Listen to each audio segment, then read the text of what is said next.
Welcome, welcome, welcome. How are you? I am just going to make some adjustments to our screen. So, welcome everybody. So, as announced, I almost said as predicted, Gregopedia and I are going to be hosting Saturdays with you guys. He is retired. He needs a job to do. So we are bringing you the first in the series, right, Greg? Yes. And how do we sound, guys? We had some issues with the sound the last time. How do we sound? Sound good? You okay? I think we sound good. I think we're doing good. So we have lots of wacky, weird psychic stuff to bring you. And we figured we'd start it out in our home state of New Jersey, and we would talk about some of the cool stuff that we have. There is a magazine called Weird New Jersey, which details all the weird and wacky stuff that happens here in New Jersey, and we may use that as a resource for some of our um, entertainment, right, Greg? Yes. It's really not entertainment; it's really our It's lifestyle, informative isn't it? entertainment. So a little bit more than that. Hopefully we inform. So, and that's really the main thing that we wanted to do. We wanted to bring you guys a lot more content here. We got a new person in the chat, Feisty. Hi, Feisty. So we've got Zephyr and Samantha Mustard, all of our favorites here, our wrench holders. So everybody be kind, be nice, and be cool in the comments. You guys usually are. Before we jump into everything, we did want to address one of our friends, and you guys all know our dear friend Candor. He is over at the hospital. He is taking care of some business. He's got great family around him. He's got great friends around him. So, if we can all send a little energy and well wishes to him, that would be great. So, Greg, anything you want to add about that? Yes, our hearts are with him, and the force is with him. The force is definitely with him. Oh, Elaine Williams dropped a super chat. Thank you. Super sticker there. We actually are going to do a goal. And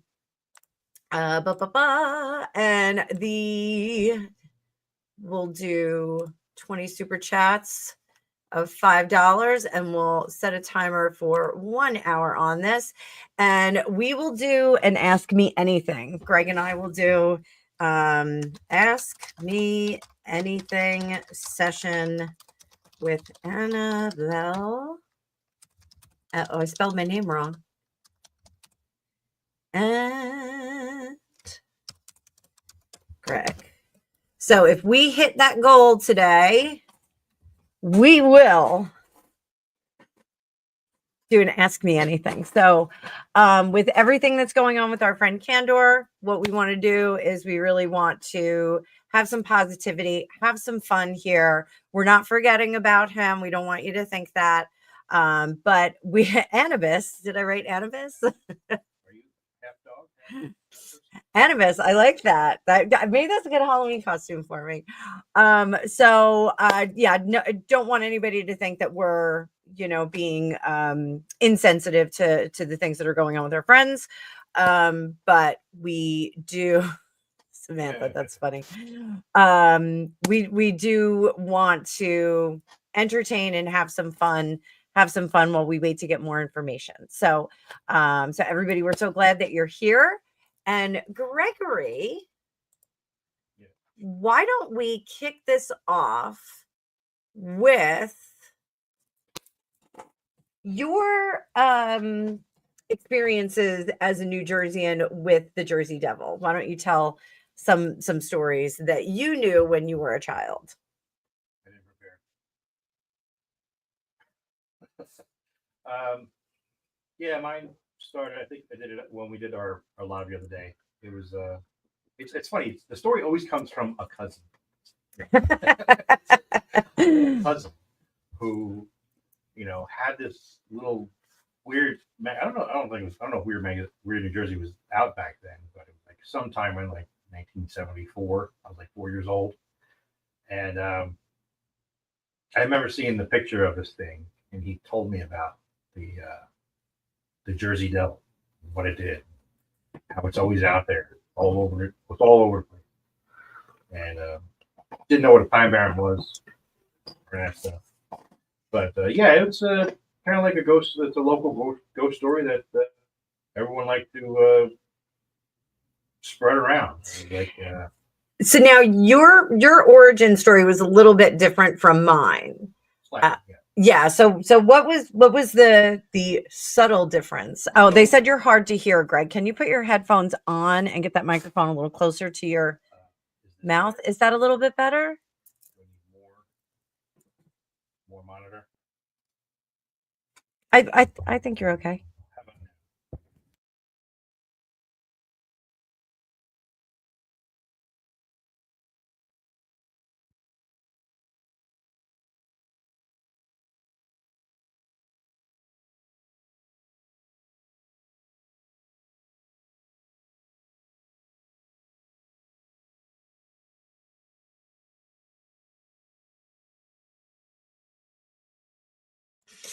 So Greg's origin story was still surrounding Mrs. Leeds. Oh, no audio for either right now. Can you hear us?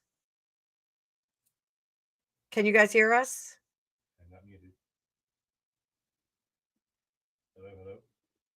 Hi, can you guys hear us now?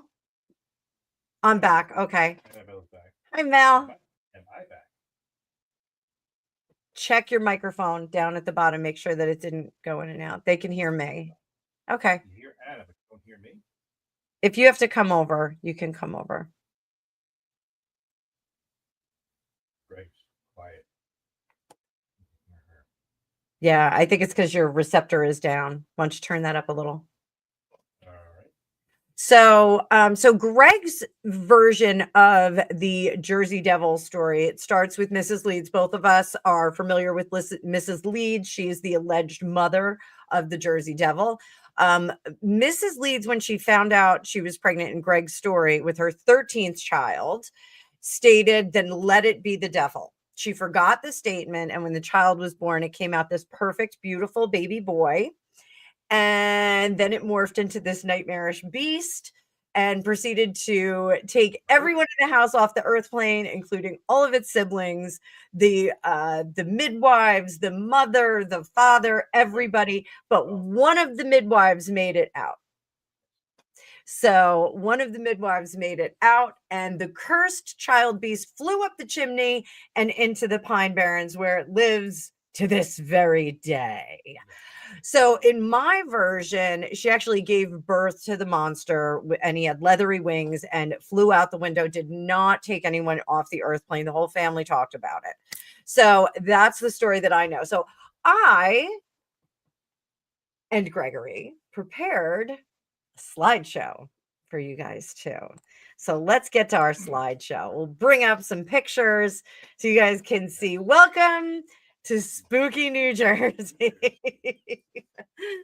So the legend of the Jersey Devil goes back to 1735. This is the creature's purported year of birth. But it is dated variously as time has gone on. Some people have flexed that date a little bit. There were 9 to 13 children in the Leeds family, right, Greg? Well, he had 2 previous wives who had died in childbirth. He had 9 with the third one, but he had a few other children from the other 2 marriages. Okay. So, that's the story of, I believe, Daniel Leeds is the purported father. Okay. That's why he's called the Leeds Devil, because he was born in the area of Leeds Point, named after the Leeds family, who was a prominent family members down in southern New Jersey. Southern New Jersey. So we were scared skinny as kids. This is the map of the Jersey Devil's territory. You can see I graciously pointed out the area that we are in, and I circled the area that the Jersey Devil is in. Now, I did live a little bit closer to the Jersey Devil in my other homes. So you will see that I was affected a little bit more. And just to give you guys a closer look, this is Leeds Point, where this is where the origin of the story comes from. This is where the Leeds family was from. So there are some stories that the Jersey Devil is kind of attached to the Pine Barrens, which we'll get to that as well. It's a really huge salt spray forest. I believe it is considered a salt spray forest. But it is this tremendous area, but it is also, the Jersey Devil is also associated with Camden, New Jersey, Philadelphia even. We're going to get there because there were sightings and reports of things that happened there in 1909. So there is a different storytelling, not at Leeds Point, but Estieville. It's near Mays Landing. That's also in New Jersey. And Mrs. Leeds became pregnant in that story around 1855, rejected her baby, wishing the stork would deliver the devil. And thus a winged devil was born and flew out of the window. It's a little similar to my story that I had heard. And every once in a while, the devil will back and she have to shoo it away. Get out, get out. And all the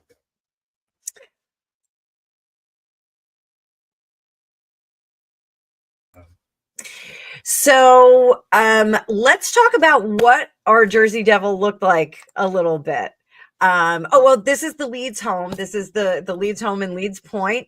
I do believe that parts of the structure still exist. We may take a little field trip down there in coming weeks. And as we're entering the spooky season, part of what we're going to do on this channel, Greg and I want to do some field trips. That's why I did put the goal up here.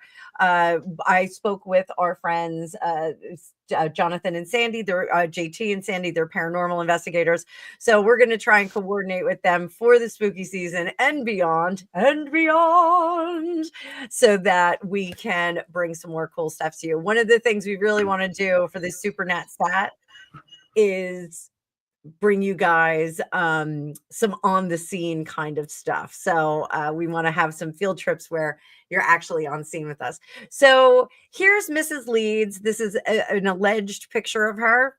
It is actually a picture of her, but whether or not she was the mother of the Jersey Devil, we don't know.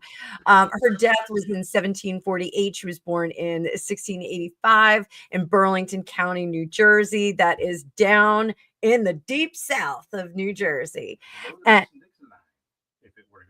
it is below the Mason-Dixon line. So part of the Mason-Dixon line runs through New Jersey. Who knew? Microphones, I don't know if they can hear me now. Can you guys hear Greg now? Sorry. Just give me a thumbs up. This was working before. Yeah, it was working before. Well, it's StreamYard, so it's okay. We're doing all right. If need be, just come over here and we'll finish up over here. So let's talk about what the Jersey Devil actually looks like. This is one of the Leeds graves, and we're going to talk about why that dragon is there as we go a little bit further on. Okay. Yeah. So Greg is going to jump into the studio with me in just a second. So you can.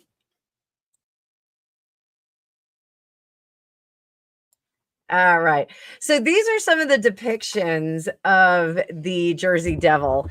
You can see there were reports that he had a kangaroo face, a body of was that the dog part? No, I had No, So I had the body of like just regular trunk of a body. But it had the face of a horse, the wings of a bat, tiny little legs in front, and cloven hooves on its feet. Had a really long neck and horns off the back, and a forked or pointed tail. Oh, I was trying to get you in. Hogging the camera. I was trying to lean you in. All right, so here we are. I like it when you're here anyway. Wonderful. Give me a kiss. So there, scary stuff and smooching. Aww. So it does kind of look like Chupacabra. And in coming weeks, you're going to hear Greg's Chupacabra story, because while he was working, he actually had a Chupacabra story. So in coming weeks, we will cover Chupacabra and the Chupacabra of our town. So he had an amazing scream. It was this high-pitched, blood-curdling scream. And that was something that people thought that they heard. You can see he's bipedal. He does stand up on those back legs, and he's clomping around. Size was anywhere between 12 and 18 feet in the reporting. So this brings us to some super excitement. The 1909 panic. So there's a lot to cover here. So Greg, why don't you start out with some of our information for the 1909 panic? So it started in January 16th of 1909. A child in Woodbury spotted a strange winged figure It was flying overhead. The creature moved quickly and vanished into the night. On the next day, in Bristol, Pennsylvania, across the Delaware, the devil was spotted out there as well. So also January 16th of 1909, there was a farmer in Woodbury who also saw some strange hoof prints that were in the snow that led to widespread reports of similar sightings all over the place, New Jersey, Pennsylvania, and Delaware. Yeah. So there was lots of stuff going on, flying all over the place. Very busy that day. Schools and businesses closed for nearly a week, with people just continuing to claim that they saw more and more of this creature. And he had glowing red eyes. He had glowing red eyes. Oh my God, glowing red eyes. It wasn't even 420. It wasn't like regular red eyes, like he just didn't sleep. Like it was like he was glowing. Glowing. Totally supernatural. Funny if the Jersey accent was like that. So now here's an extra exciting event that happened during this 1909 panic. He actually attacked a trolley, and this was done in front of several people. There were many, many people there. The passenger saw a flying creature swoop down. It landed on the trolley, attempted to rip the roof off, and it caused a complete panic with that. There was also a social club that was in Camden. Members ran from the building as it tried to get in the windows. Again, this was a creature that was somewhere between 12, 18 feet tall. So similar creatures, similar timing on this in Camden and Haddon. Yes, so Zephyr, the Orson Welles thing, War of the Worlds, was also New Jersey. Yes, War of the Worlds was also New Jersey, but that didn't really happen. Or did it?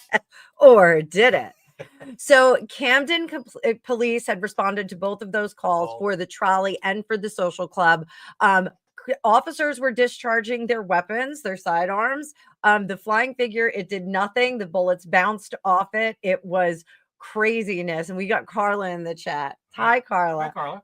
I saw Trevor's here too. Hi, Trev. Yeah. So like it was getting to the point where like this was like really big news. So like Philadelphia Zoo was like, hey, we'll give you $10,000. $10,000 in 1909 for anyone who could capture or kill the creature that was believed, or or whether it was a hoax. We don't know. But if you could bring proof to Philadelphia, you would have $10,000 in your pocket. $10,000 was a lot of money then. It's a lot of money right well, now. we should have done the conversion on it. Yeah. Is it a lot of money now?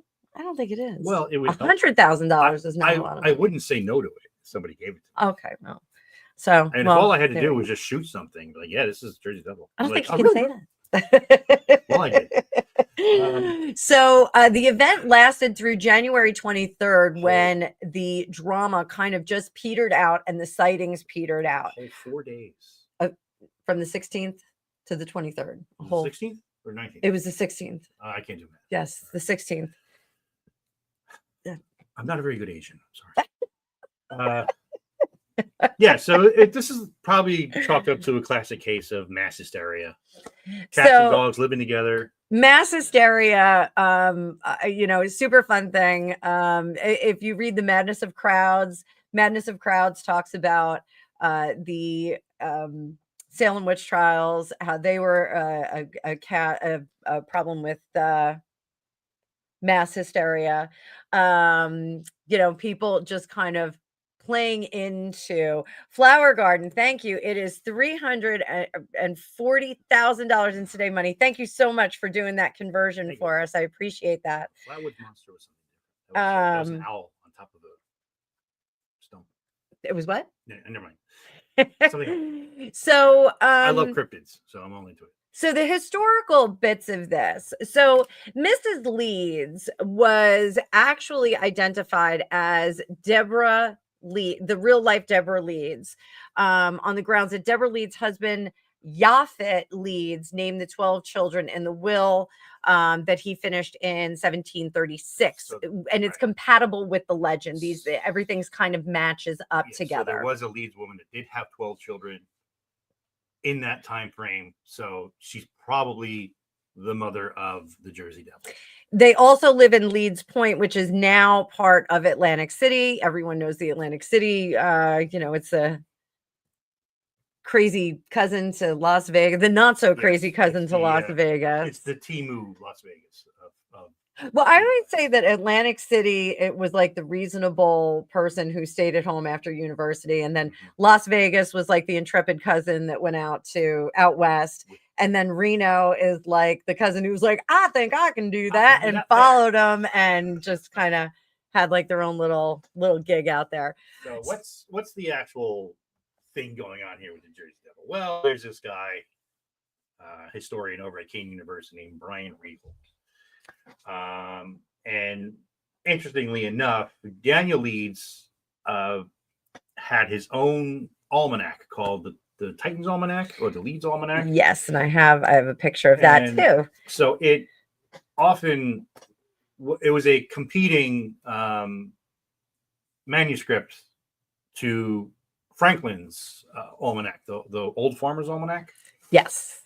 And so also Daniel Leeds was a Quaker, and the way he made his predictions in the almanac were generally using a lot of horoscope and other non-Christian forms of divination that the Quakers did not appreciate, and so he was generally ousted from the Quaker community and converted to Anglican, which, if we all know the time frame in the United States or at the colonies at the time, that was right before the Revolution. So Daniel Leeds was a royalist, and he was a sympathizer with the governor, who was also a royalist, and converted to Anglicanism, which obviously is a very English form of Christianity. And so Franklin was very big in, demonizing Mr. Leeds, stating that, he, in his own almanac, he predicted Daniel Leeds' death and stated that anything that happened after that point, he referred to Daniel Leeds as the ghost of Daniel Leeds. So there was, at that time, not everybody was well read. So, some people would hear it and believe that there's a ghost of Daniel Leeds now, and it's not really him that's putting up the information or putting out the almanac. And so you have this area of the Pine Barrens of New Jersey, which was known to harbor criminals, highwaymen, and other outcasts of society. So many may have taken it as, an opportunity to jump on the Leeds Devil mythos and use it as a form of terror in the area. So a lot of it is probably a lot of Franklin doing what he does best and spinning things to his favor and turning this guy into a veritable devil. His family crest is a wyvern. If you look at what a wyvern, we'll show a picture that, a wyvern is basically a triconid that has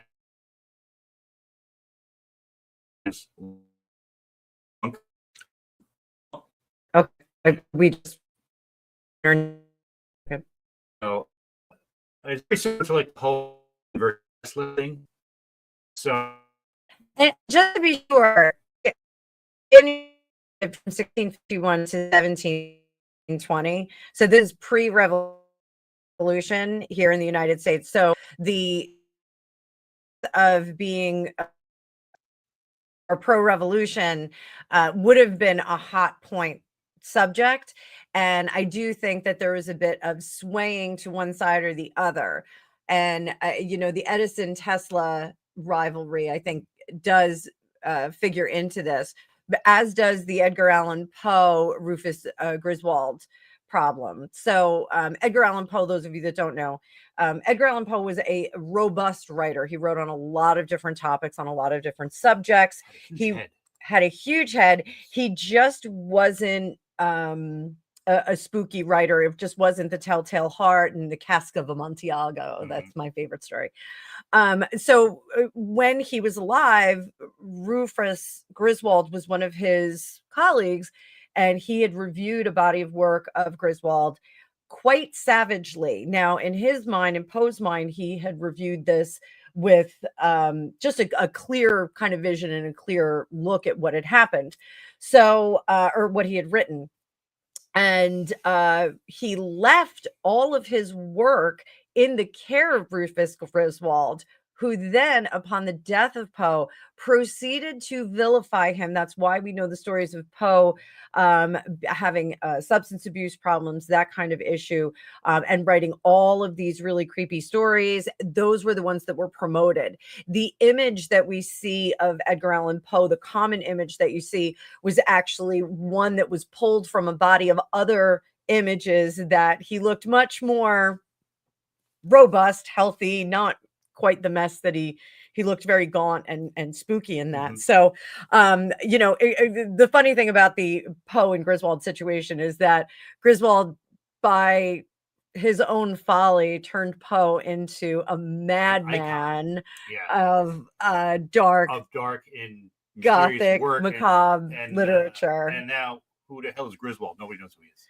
Yeah. Well, now you guys know who Griswold is. Like, so he's like, he signed his own, death warrant.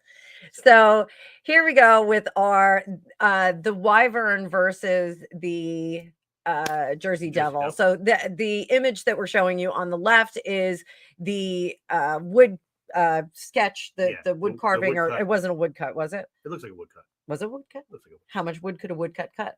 As much as a woodcut could. So that was the accepted image at the time. That was what the children had described. That was what some of the people from actually the trolley people had described him a bit more dragon-like. He was a bit more dragon-like. So tiny little hands. Tiny little hands. Strong hand. He's like a pterodactyl. Like a T-Rex. Oh, T-Rex. With pterodactyl wings. But yeah, I mean, back then, you think about it, it's crazy sounding. It's got the head of a horse and the wings of a bat and cloven hooves is a scary thing. And then you look at the picture, I was like, that's it. That's what scared people back then. It's kind of goofy looking. So Samantha actually has a good question. Do they breathe fire? So there really wasn't any, like, he attacked things. There wasn't any, it was there were no loss of life or anything like that. Yeah, there's no animal. All the sightings, it's always like, in the periphery, and then when you look at him, he's gone, and then you hear a blood curdling scream, and then you're freaked out, and then you live to tell a tale. But everybody lived to tell the tale. So everybody lives to tell the tale. Nobody ever was known to be attacked, and it was like, oh, this is a Jersey Devil. Unless you go back to Greg's version of the story, where everyone in the birthing room was eliminated except for one midwife. For one person. But then at the same time, like, you'd think that would be like in the news, but certainly would be on YouTube. But Daniel Leeds left everything to his 12 children, so obviously the children survived. So doesn't make any sense. Doesn't make any sense. So this is a similar type of phenomenon that we see with Mothman. So we're going to give you a little taste of Mothman. Mothman is a humanoid creature that is reportedly seen around Point Pleasant, West Virginia. These sightings started in 1966. They continue to this day. The data on this says that there really was a flurry between 66 and 67. He is a harbinger of disaster. People will see them outside of West Virginia as well. So if you like he flew past something that like caught on fire, he flew past a bridge that collapsed. Yes. That's where people saw him, and they all figured it was like, oh, he's a portent of destruction. Or is he a warning? Like, is he warning people, or is he bringing the destruction? Nobody knows like what his purpose is. So our next cryptid. Next cryptid. It's my favorite. Well, not my favorite, but there's Champ, who is our version of the Loch Ness Monster. Lake Champlain. Now, Lake Champlain is a gigantic lake in between New York and Vermont, and it's so big that they actually had a naval battle on it. That's how big it was. And supposedly Champ is a long-necked monster with a tiny head and lives in the water. But it's like Loch Ness Monster, but we all know Loch Ness Monster was just a floating submarine with some plastic wood. So Champy was just a log, but we all know that Ogopogo is real. stop. We don't know crazy that sword. Champy's not real. When I went to Middlebury College, that's where I learned Russian, at Middlebury College, and that's in Vermont. And we did an excursion to Lake Champlain to look for Champy, and we did not see him. But I will tell you, it is one of the most beautiful places I've ever been. If I were some kind of cryptid, I think I would live in that lake If I were too. an extinct dinosaur, I would want to live my last several million years in Lake Champlain. Absolutely. So one other Local legend. Right here. local legend is the Blair Witch, and you guys are probably familiar with the Blair Witch Project, which was a viral movie. It was so great. I was living in LA when the movie went down. And they use like guerrilla or viral marketing. Viral marketing, yeah. Before the internet, it was really, really cool. I knew some people that were on the marketing team. But the Blair Witch is actually it's based on a real person, or a legend, I should say, legend, of Maud Dyer. She was accused of witchcraft. She was tried, and she was banished from the Leonardville town, and she went to go live in the woods. And so it's a witch in the woods that steals children. Gee, I've never heard this story before. And at one point, Hansel, at one point, she was discovered frozen to a rock. But those that believe in the legend say that she was not frozen to the rock, that was one of her victims, that she had put a glamour on to make people think that she was gone, so they would be less attentive to their children. So she would lure children into the forest and take them into her lair, never to be seen again. So another super fun legend. My cousins had a cabin out there, and they did say that they were pretty freaked out about going out at night. There were some crazy noises that you would hear from the woods. The Pine Barrens, we do hear a lot of weird noises from so there. There's a lot of like weird animals that are specific to the Pine Barrens. So we'll talk a little bit more about. I have some fun facts about the Pine Barrens. Before we get to that, so the other issue, going back to my story, was my cousin told me that the sound that I was hearing was the sound of the Jersey Devil, and it was a bird called a whippoorwill. Whippoorwill. And in the summertime, that thing chirps constantly, and it's a really creepy, eerie kind of a chirp that occurs at night. And so he had me believing that the Jersey Devil lived right in the back of my woods, and I could hear him every day. Greg and I was freaked out. I mean, like I said, I've now conquered the night. I am the night now. I'm no longer afraid of it. But yeah, I used to, scare the crap out of me. So Greg and I both lived next to woods as kids, and we didn't have a lot of neighbors. So, growing up in a very dark kind of place where you live, like you just deal with it. You don't get too spooky. We try, but so we'll go back to the Pine Barrens just to tell you a little bit about the land that we love here in New Jersey. So the Pine Barrens is essentially not a great place to grow anything. It's one of the reasons why the farmers there that originally settled there had some issues. They did some mining, they did some other things. The soil is very sandy, it's very acidic. It's good for growing orchids, believe it or not. It's really, really ideal for orchids. And cranberries. Cranberries, yes. Cranberry box. The carnivorous plants do really well down there too, which just adds to it. That's fun. There are lots of pine trees there. It covers over 1 million acres. It's 1.1 acres now. We just had a terrible fire there that burned about 300 acres, didn't it? Or 3,000. I think it was 3,000. So it's really crazy. So like New Jersey is, it's just below New York City, and like half the state is a metropolitan area, and then the other half of it is a suburb of that metropolitan area. So the Pine Barrens is still a place where it's undeveloped because they can't develop on it. It's just the soil is just crap, and there's really know where to build, and nobody really wants to go there. So, according to legend, this is a place that, you know, the mafia. What? What are you talking about? No mafia. No such thing as a mafia. So there are allegedly a lot of secrets buried down there, if you know what I mean. If you know what I mean. So allegedly, forget about it. Forget about it. We'll talk about it later. I'm gonna make pasta later. I know what you're talking about. I am gonna make pasta later. I think I'm gonna make So yeah, Pine Barrens were a good place to dispose of anything you don't want. That was unwanted, that you didn't want anyone else to find. So it is a pretty spooky place. It is one of the places in New Jersey that you can get lost. Now, the field trip that I want to do with Greg is there's a place called the Blue Hole there. Sounds dirty. It's not.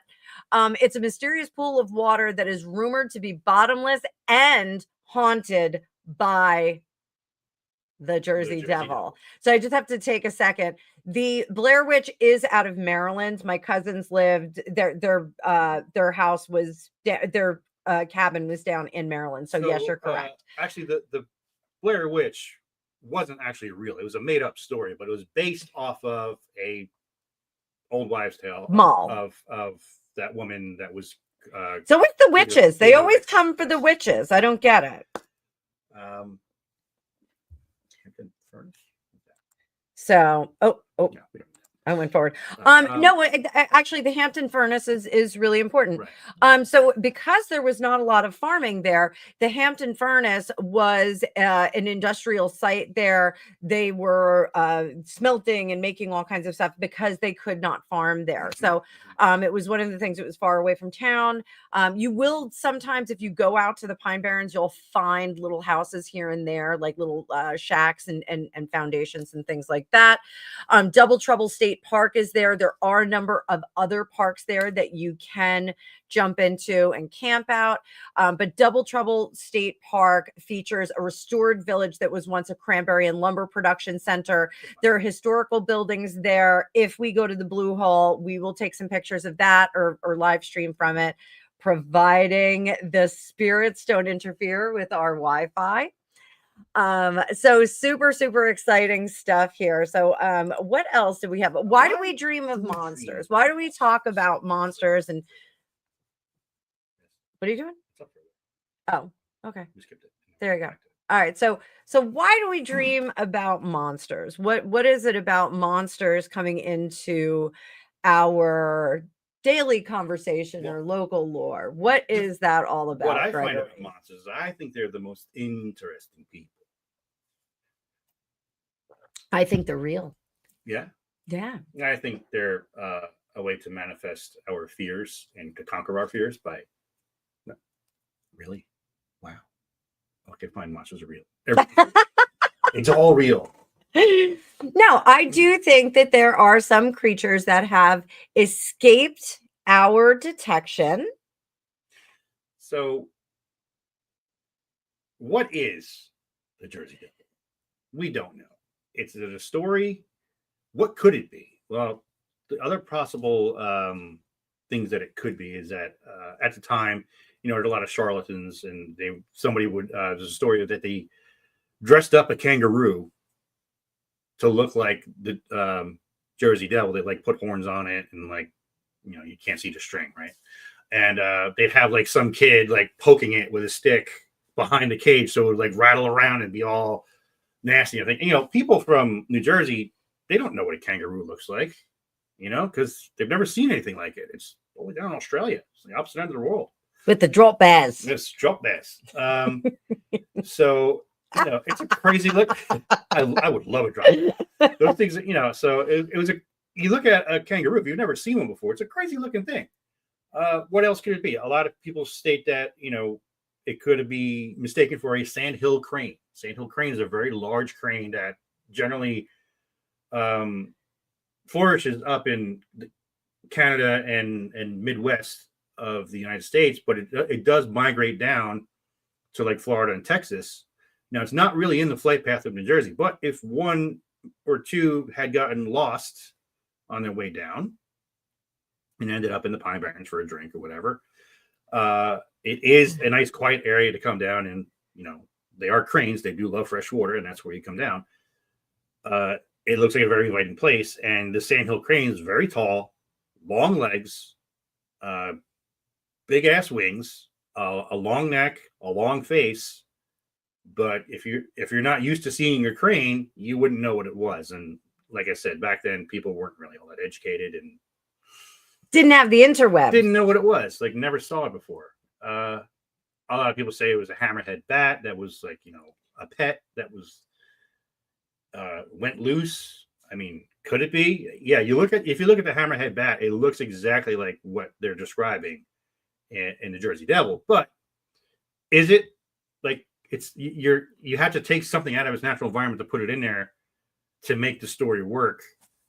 Does it work? I don't know. I think honestly, it was really just a misdirection and a ghost story that was made up by Ben Franklin to vilify his rival, Daniel Leeds. A political tool. So it is if you possible. Look at, a political tool, using a monster political tool, that doesn't happen nowadays. No. Not at all. It happened about like 20 years ago in Africa, where they used a creature called a mapungwari to state that if you didn't vote for this particular guy, this one-eyed humanoid bat monster is going to come and grape you. Oh, yeah, you said grape. I said, well, yeah, I didn't want to say, Yeah, you can't say that. Yeah, so yeah, can't say. So as a man, once that happens, in Africa, you're you've got the scarlet letter on you. Well, no one wants that to happen. Nobody wants that to happen. Quite so, honestly, yeah, I'm going to vote for the other guy.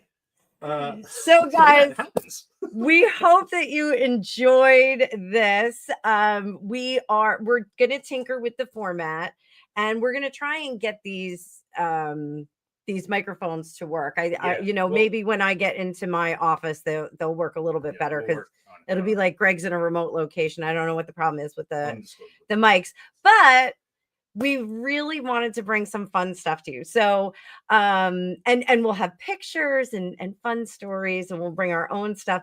And I am really excited because we are going to do some field trips. Like we've got all of our 13 children. We have 13 children. No, we're at the end. Okay. Yeah. So our all of the kids are getting sorted out. So Ella's going to be at school. Angus is going to be touring. Angus is on tour right now. So he's on his first tour. It's very exciting. But we want to absolutely get some more ideas from you guys, what you want to hear. So if there's really an obscure idea, you can always email to fortunecookiestarot@gmail.com. Yeah. He's not Sorry about that. Angus is not watching. Not watching. But this is what the Pine Barrens looks like, guys. So you can see how vast it is.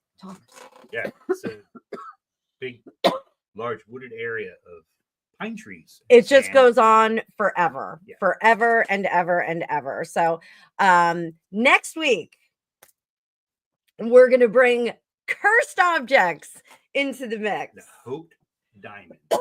So why is the Hope Diamond such a hip and happening subject? Huge. So first of all, it's a huge stone. It is an ill-begotten stone, and it has traded hands a number of times to much sorrow and dismay of the everyone people. Whoever owns it is kind of Not everyone. Some people have kind of skated over it, but it's a magnificent piece of jewelry, a covetable piece of jewelry, but that is what is part of its lore. Apparently it was found sometime in the 1930s. It was in India. It was part of these Shankara stones that had that glowed in the middle. They were part of this. You can stop me at any time. It is not part of the Shankara stone. And bring back the diamonds inside would make it glow. So kids, we hope you enjoyed this. Round of applause for our first. Thank you. Our first show. We are going to try and bring you as much content as possible. We really want to have some fun with this. Something interesting. Everybody's talking about the black dogs in England. I know. I Yeah, think we're gonna have we have to. to We're gonna tackle have to that. cover Yeah. those black dogs. So And yeah, we in have England. some things in the pipeline already, like what we're gonna do, but we'll take suggestions. yeah, definitely throw us suggestions because we have about 12 weeks of content set up already, but we are more than willing to interspace, things that you have. If you have local legends, we'll do the research on it. We need about a week in advance. Everybody's talking about the haunted raggedy Annabelle. So I just heard today that what is his name? Rife, Matt Rife. Matt Rife bought the Warrens Museum. And he is the temporary, it actually said in the article, he was the temporary owner of all of the contents of it. I had no idea he was a Supernatural fan. So maybe Matt Rife will come and watch this. I think Matt Rife is funny. I don't know. He's still dating Huck to it? Was he dating her? She wanted to meet him, and Whitney Cummings actually made it happen. I don't know how. That is awesome. That is awesome. So, as always, guys, like, share, subscribe. Let us know what you thought about this, our first episode, notwithstanding our technical difficulties. And Linda, you emailed me about the Warrens. I appreciate that. Our friends, the paranormal investigators, actually have some connection with the Warrens because obviously they're paranormal investigators. So JT and Sandy, we're going to try and get that. I've interviewed JT and Sandy before on my channel, but we're going to try and do something fun with them. Maybe go down to the Pine Barrens. Well, they usually go to Gettysburg. Yeah, Gettysburg is on our list, but we have to time that just right when we've got all the chickadees in the house and everything. The White Lady of Lumley Castle, Red Squirrel, please email that to me. I would love to cover that. We just need a little bit of time. Is that so much like the other White Lady stories, Lady in White? There's a lot of White Lady stories. Yeah. We have one, don't we? In town? Don't we have somebody by the bridge? Isn't there a ghost by the bridge? Oh, well. By the old bridge. A guy I know thought he saw an old lady come up to his window, knocking on his door. She was wearing a white dress, but he said he wasn't there. He went back to go to sleep. All right, that's not the story that I heard, but so we always knew that you can go back there to go sleep because you knew that supervisor wasn't going to come looking for you because he was afraid of the lady in white that was in there. It was one of your supervisors? Oh my God. All right. You have to tell me after. So, okay, guys. The Ram Inn that sounds. I think somebody just wanted you to say the Ram Inn. That sounds like a joke. Yeah. Some dead bride in every town, right? Yeah. So there's gray ladies, there's white ladies. We're definitely going to do an episode on shadow people because people always want to talk about shadow people. The Cryptid. We can't steal them. I know we can't steal them. So so we definitely will be covering some of that cool stuff. I'm going to be covering also with Greg. Oh, Seymour Butts. It's just so funny, Samantha. We're going to be covering other psychic phenomenon too. So you may learn how to do some techniques here. We'll talk about your experience with psychometry when I got the trunk. And we'll talk about what psychometry is. Or not psychometry. What am I saying? I said the wrong one. Psychometry. I think psychometry. I'm right. No, I'm right. Oh, feisty. Thank you so much. We do have that goal up there, feisty. We appreciate it. So everybody, thank you for contributing toward that. In the meantime, I have some amazing sales that are going on for my psychic readings. So I've got one that is especially neat in my opinion. So I'm going to do 3 readings. And I said this on my live the other day, 3 readings a month, but it's actually 3 readings a week. I misspoke. I misspoke. 3 readings a week for a half hour each. It's going to be name your price. I know the economy is really bad in the United States. Everywhere. I know it's really bad in the UK and people are struggling. And I get a lot of emails from people that say, I really want to book a reading with you, but I just can't swing it right now. So what I figured was for a little while, I will have, maybe longer. I will have half-hour readings and you pay what you can. So I have 3 of those a week. There's plenty of spaces. That's 12 a month. So plenty of room for any of you that want to jump in on that. I've already had a bunch of people take advantage of it. So uh, skinwalkers, we're yeah, definitely going to talk about we're gonna get skinwalkers. into all that stuff. I love Yeah. cryptids. I love conspiracy theories. So we're gonna get into some. Oh, some of that wait, stuff this too. is actually a good question. Yes. Which one? So, Outer Limits, did you have to keep your interest in the weird and wonderful under wraps while still in service? No, everyone knew I was already weird. So, So- there's some new people here. So, Yeah. Greg just retired from 25 years service as a police officer in good standing in our fair hamlet here. So I did say earlier that Greg had a chupacabra incident when he was. Do you want to tell the chupacabra story now? Chupacabra story. Huh? We'll bait it a little bit. Okay, we'll save it. We'll save it for the chupacabra episode. Yes. So yeah. So did you have to keep it under wraps? No, not really. I mean, there's far weirder. I mean, MC Ultra he's already out there. Oh, MC Ultra. So, but no, I didn't have to keep it under wraps. So, well, wait. I have a pretty good sense of humor. They don't know who MC Ultra is. Okay. He's better not. We don't talk about him. Black helicopter flying over his house. So like when I'm working, like I'll make a joke about something, and yeah, it'll come from something weird and wacky, but they'll just talk up to me just like spurting nonsense, and then when they actually look into it, it's like, oh my god, that's a real thing. How do you know that stuff? It's like, I know a lot of weird stuff. I'm Gregopedia, for crying out loud. I know too much. Yes, he knows, but not in a good way. Too much. No, it isn't a good way. It isn't a. Here's another question for you. So we'll answer. So I have a hard stop at 5. So I recently had something spooky happen. Yes, it was very, very spooky. What was that? I'm going to explain that. This is a story. Do I know about it? Yes, I told you about it. I told JT about it. Okay. So we had this this call of a woman who said that she noticed her front door was just wide open, and she wanted to call the police, make sure nobody like snuck into her house or anything like that or stole anything. And so I go in there with another officer, and we go in and we check, and I look in. As soon as I walk in, I notice that first of all the alarm panel is not on the wall, and walk in the house. The house is relatively, it's very clean. There's, the floors are polished, everything like that. She was in a back room that's like separated from the main body of the house. So she didn't hear anything, any door open or anything like that. So she called up to ask if her daughter was home. And she said, well, the daughter said, yeah, I'm home. She goes, your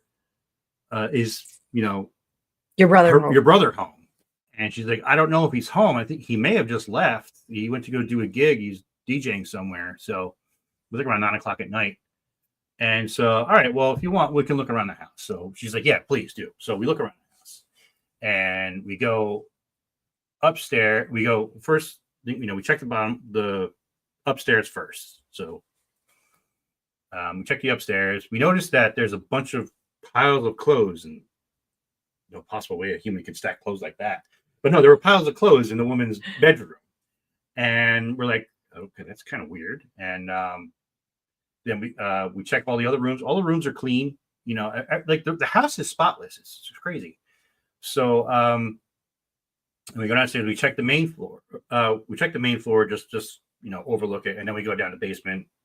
Double check the basement. Basement again, spotless. It looked like they just cleared everything out of the basement. So we go up there, and we're like, what's going on with the house? It looks like there's absolutely nothing in the basement. And you said you've been living here for a while. What's going on in the basement? Oh, well, it had just flooded the other day. Like the hose had burst on it, and it flooded the whole thing. And I was like, is that why you have all the clothes upstairs? Yeah, all the clothes are in piles upstairs because we just had to wash everything, and I'm just trying to get to it to fold everything now. It's like, okay. And I'm like, I noticed your alarm panel was up. Says, yeah, that thing was going off all the time for no reason. Like, what do you mean? It was like, what kind of sensors do you have? She was like, so I look around. I notice that there's motion sensors in the house. And she goes, Yeah, we took the alarm panel off because it just kept going off. It was really annoying. And then I go, I don't know, you have a bunch of dogs or a dog barking or anything? They said, well, yeah, the dog kept barking over into the kitchen area, like all the time. And we didn't know what it was. And I'm like, that's where your motion detectors are. She's like, yeah, but there's nothing ever there. So yeah, I know this is a long story. So we checked the middle, the ground floor, and right next to the entrance that the door was open, there was a bathroom right next to it. So I go and I check the bathroom and I look around and I notice there's a mirror that goes across the whole wall. There's no sink in front of it. No water is turned on, but the whole window, the whole mirror is fogged up. And there are tiny little handprints, little tiny hands on like tiny hands. I don't have tiny hands. On the mirror, just those two. And I look at them and I go, can I see your hands? To the lady. She looks at them and they're much bigger than the hands that were on the mirror. And I go, whose hands are those? And she looks at it and goes, oh my God, I don't know what that is. I'm like, you don't know, you don't have any little children like that were here or anything today? It's like, no, I cleaned this window earlier today. It's like, I look like you clean everything every day. This house is spotless. And she's like, yes. I'm like, why is it fogged up? There's no water running. There's no water damage. Says, no, there's no water damage here. All the water damage was in the basement. That was all cleared out a week ago.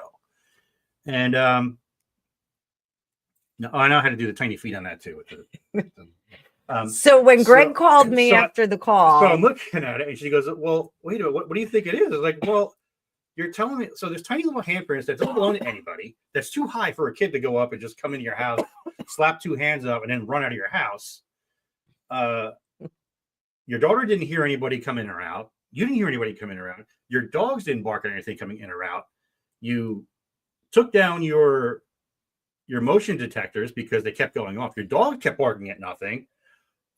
She goes, what do you think we should do? Should we call the alarm company? He's like, no, I think you should call the priest because I think your house is haunted. You actually gave them. She goes, what do you mean? He's like, well, yeah, I mean, if you want to confirm it, I know a guy. You can talk to my buddy JT. He's a paranormal investigator. But yeah, honestly, this is a little freaky. I've never seen anything like this before. The walls in the 51st precinct were bleeding.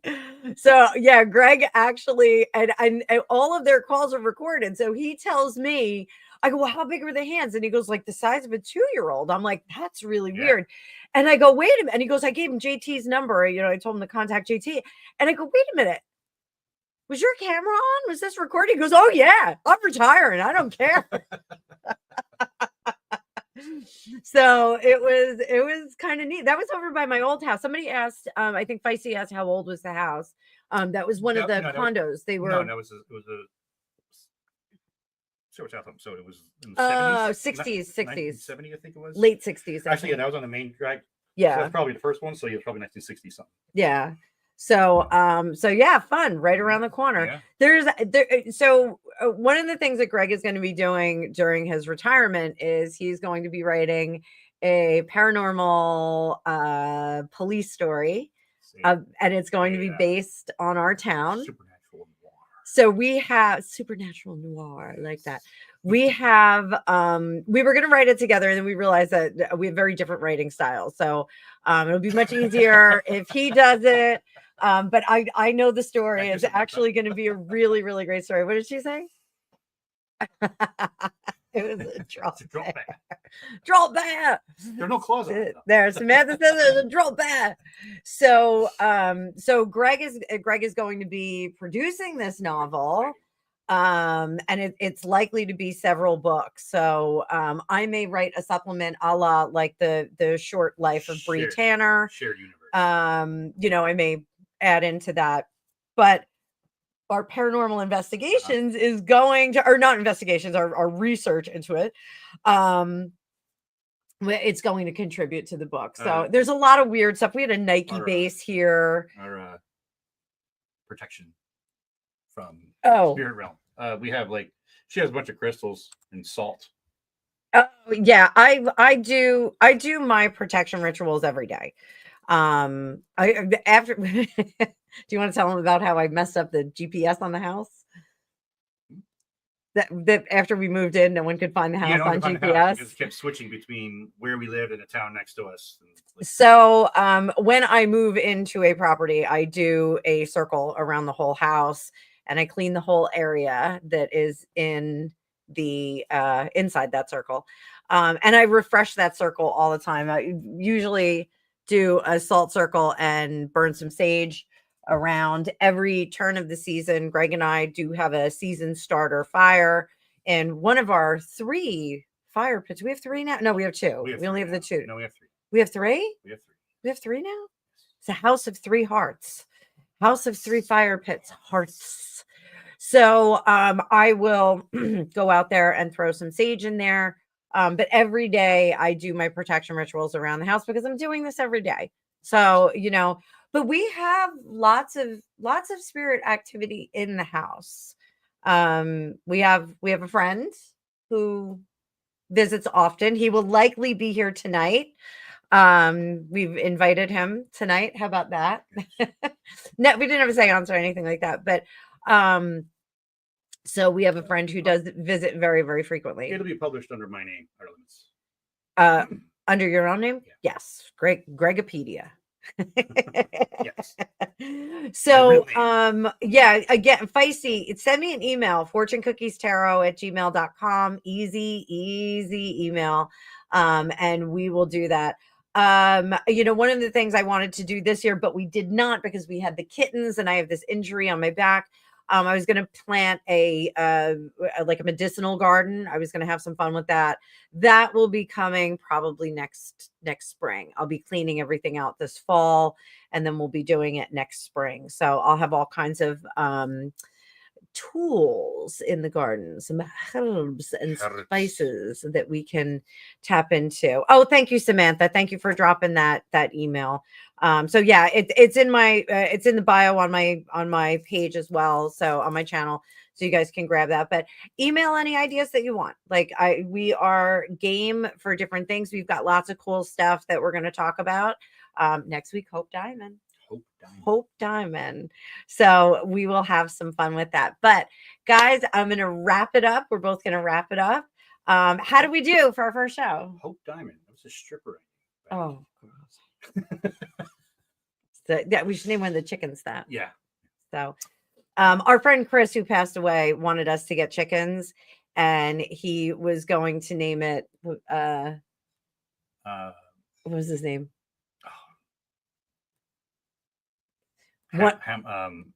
Jerry's Chicken House. Jerry's Chicken House. And, so and all the hens were going to be named stripper names. So yes, Sapphire, Diamond, Texas, and we were going to put a pole in the middle of the chicken coop. So yeah, we put a disco ball and ladies and gentlemen, Cinnamon's coming to the stage. Facey thought we were just a normal couple that told ghost stories. No, actually. This is a new thing that we're doing since Greg retired. I read cards 8 days a week.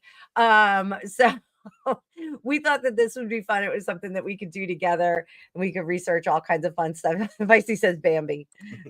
So guys, remember I have sales all this for the rest of the summer. I have sales. I always try and kick out some fun sales and some fun things. Also, I have my ambassadorship with Otter Spirit. I know a lot of you have actually picked up intentional jewelry from Otter Spirit. I am wearing double-fisted, double-wristed, and you can shop for jewelry with my 20% off link courtesy of me it'll be fortune20 at otterspirit.com. You can shop for your star sign, your intention, or the stones that you like. So, go ahead, go check it out. They've got lots of cool bundles. There's a new bundle today. So I'm going to be doing a little promo on the new bundle a little bit later in next week. But until then, I have one more reading for tonight. And then we are going to be having some fun with some friends. We have some friends coming over. We're going to make a charcuterie board. We're going to have a great time with them, have a few cocktails, have a few laughs. And we are going to be just chilling out for tomorrow. Sunday is usually my day off. I do a Sunday gratitude. And then Monday, it's back to work. So I hope you guys enjoyed this. Let us know what you think. If you loved it, tell us. If you didn't love it, you can spare us. We don't need to know. No, I want to hear it. Oh, Becky, email me, fortunecookiesterror@gmail.com. I will get you sorted out, sweetie pie. Anything for you. Becky, that's Becky. Oh, that's Becky. It's Oh Becky. my God. She's so terrifying and adorable at the same time. She's so adorable. But Becky, I figured out what actress would play you in if there was a movie about Becky's life, and I can't remember what her name was. But she did date Prince Harry. Like, don't be upset about that. She's really, really cute. I can't remember what her name was. But I just stumbled upon it. So I hope everybody has a great night, great weekend. All of us, we're all thinking about Candor. Candor's got all of our love here. Oh, we should do it together. Here. Little bit of love. And tomorrow, watch the Fitness Hutch. The Fitness Hutch, they have a live at 8:00 UK time, and Paul and Mel, they talk about regular fitness, like physical fitness, and also mental fitness. Mental health. So it's Very a good. really great place to go. It's really a terrific round out for your week. It's super, super awesome. And before we go, Elaine, you're checking on feeding Mama Cat, and she has brand new kittens. Oh. Our cat Cutie Patootie is 100%, our feral cat is 100% pregnant. Jezebel. She is pregnant. So we've got more kittens on the way. I don't know how soon. We're bringing the last litter inside. We're going to let her have the kittens in peace. And then we are going to make sure that we time our scheduling of her correction. Yes, correction. Where she gets fixed, but I ain't broken. Yeah, we're gonna time it a little bit better. We thought she was still nursing the kitten, so we thought she wasn't viable yet. Dang it, we missed it. She's very crabby too, so I think the kittens are coming soon. Oh, Patricia Heaton. I'll take that. I'll take that. Yeah. She's older than you though, isn't she? I don't know. Probably not. So I always thought Miranda Baccarat. All right, kids. Well, listen, only one made it. Well, you know what? That kitten is going to be nice and fluffy and chubby from all that care from Mama. So that's one little blessing that we have there. So we will. I was very happy that all three kittens made it the last time. So, now we'll see what she's going to do with this next litter. I moved the whelping box. I mean, it's not even a whelping box, so I moved it back into the lanai. So we're gonna have another round of kittens. So do our outro. I gotta go. Because my butt is killing me in this chair. Yes, and I have to go. So we are going to split. Thank you very much, everyone. Love you all. And we'll see you In the future.